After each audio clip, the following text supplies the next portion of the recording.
And a show that I mentioned that at the end of last week was off my radar, but kind of came on pretty quickly. The Romanoffs dropping on Amazon Prime this past weekend. Only 2 episodes, and it's going to be dropping every Friday.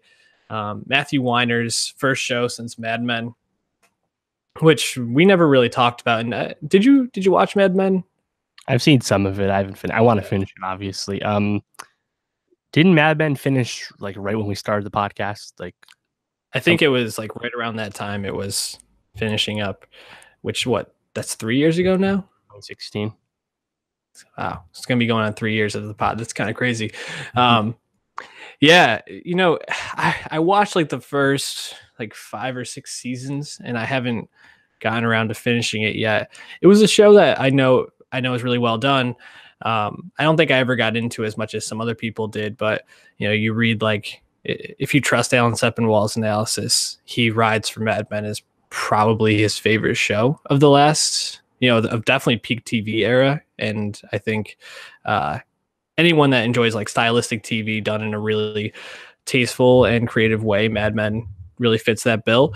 And the Romanoffs, I think it took me by surprise. I wasn't aware it was an anthology series. So going in, I was kind of like, oh, we're going to get Aaron Eckhart for this whole show? That's fucking incredible. Like, give me all the Aaron Eckhart. And then the second episode, the Royal We comes on, and there's fucking Corey Stoll, like just getting to ball out for an episode. I really love that this is an anthology series, because I think not only do people want to work with Weiner, but he gets to then use them in these really creative ways.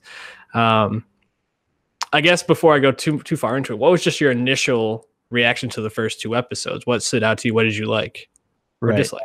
And just to clarify, Mad Men actually finished in May 2015, so it was already done right before. Okay. It's funny, the first trailers for Romanoffs, because we didn't really have a date until like I think TCA's in the summer, like, oh yeah, it's dropping October 12th or whatever, get ready. And like they put out that teaser trailer, and the teaser trailer is just like every actor's name. Like episode 3, which isn't out yet, is supposed to be quite good and has Isabelle Huppert and Christina Hendricks from Mad Men. So, and like John Slattery from Mad Men will be back. There's just, the cast list is ridiculous, and it makes sense that it's an anthology series. There's no way you would have this many top billed, expensive actors, TV actors, all on one normal show. Right. And it also is important to note that this show was greenlit by Amazon before Matthew Weiner had that sexual harassment allegation from one of his writers on Mad Men. In fact, it was greenlit so early that initially was a co-production with the Weinstein Company, Amazon Weinstein. So obviously they threw that association out the way, but there's the cloud over Matthew Weiner, and it's been verified that he's this like really detail-oriented auteur that obviously he's cut his teeth writing for Sopranos, but then had his opus in Mad Men, but was really controlling on set. And, it seems that he also was a bit of a bully on set. And, if you put multiple allegations, it's, unfortunate. So that's definitely a cloud hanging over the promotion of the show. Sure. But the show and all the actors signed up before that was out. So I wouldn't judge anyone for working with him or for putting out the show, because, again, it was kind of predated what happened with Me Too. That being said, I think the first 2 episodes which is, again, all we've seen. I think the critics have only seen the first 3. And I think the show is really, really pleasurable to watch because the budget is fucking super high. I mean, the first episode, they shot this in, I think, 8 different countries. First episode obviously takes place in Paris, fucking ass apartment, lots of location shooting just on the streets, on the river, etc. And it's great to watch in that regard. But I think his, a lot of the criticism, if you read about this, everyone's paying attention to the show, of course, is that, is this, because it's, quote, the Mad Men follow-up, right? So it's being kind of, held on a high, to those standards. Right. And it's definitely not like as ambitious as Mad Men.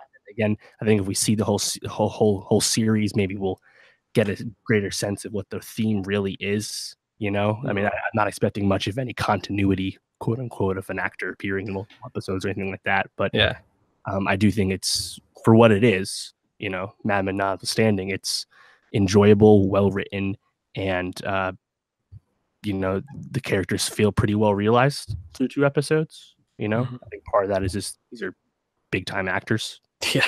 really chewing on the script. But I mean, I think episode 1 kind of had a maybe a bit of a hokey ending, but if you kind of just accept that, I think it was quite enjoyable. And episode 2 I liked as well. Big Corey Stoll guy, so yeah, I don't have much bad to say about it thus far. Yeah, when I was watching it, I mean, it's an easy comparison, and that's going to be ironic in a second because it reminded me a lot of Easy on Netflix, where you're getting these big name actors in this anthology series, and you're kind of just letting them do their thing with the scripts and knowing that they basically have 90 minutes of television that they're making and telling this small story. But I think what I find most appealing about this is that you have these big name actors and you allow them to just kind of be these people, but then like jump right back out. Like we're not going to be following John Hamm for 6 more seasons. We're not going to be, you mentioned John Slattery, Christina Hendricks coming back, and we're not going to be diving into those characters. And I almost kind of like that right now. Like I was talking a little bit about that fatigue of dramas with the fantasy TV boom that's impending, and having something where you're kind of just turning it on and that you're sitting with these characters for 90 minutes, I find very appealing right now. Something that I'm like, okay, I'm seeing this character, they're gone. Aaron Eckhart, is great watching you. I agree, it was kind of a corny ending, but it's like, all right, I don't need to care about this character beyond this point. Corey Stoll being a fucking psychopath in the second episode because he fell in love with Janet Montgomery's character there, which she was hypnotic, dude. Like in that episode, unbelievable. She was a standout for me. It's just fun, and I also think it's a good change up for Weiner. I mean, like you said, he's had some controversy, and it's been 3 years since he was has released a show. But I think for him to come back and have these short stories kind of be where he's directing right now instead of going for something longer, lets him get back into the spotlight. Hopefully he can resolve whatever issues are going on behind the camera and off screen and get back in good graces before he kind of comes back with, I think, a true follow-up to Mad Men, whatever that will be. Yeah, I mean, it's funny because, if you look at the quartet of the golden age of television, right? Breaking Bad, Better Call Saul, Gilligan, Gold that's already out. We'll talk about that in a second. Yeah. David Simon followed up The Wire with Treme, Show Me a Hero, then The Deuce, which we'll talk about that full season in a few weeks. And then obviously the follow-up to Mad Men's here, and then Sopranos, David Chase has kind of stepped away from television. Working on television per se. And then even David Milch has done other projects since Deadwood, which is kind of like the fifth pillar, right? We're getting that movie though.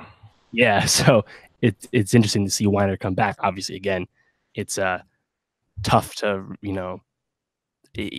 really is like the difficult like auteur, with the bad. Obviously, sexual harassment not acceptable, no matter how good of an artist you are. No one's condoning that, but also he's really controlling on the set, and just it's difficult, and I think like I said before, I just think because this was greenlit before Amazon knew, before the actors knew, just take the art for what it is. I mean, I don't, again, like Weiner's kind of been off the beaten path since Mad Men, and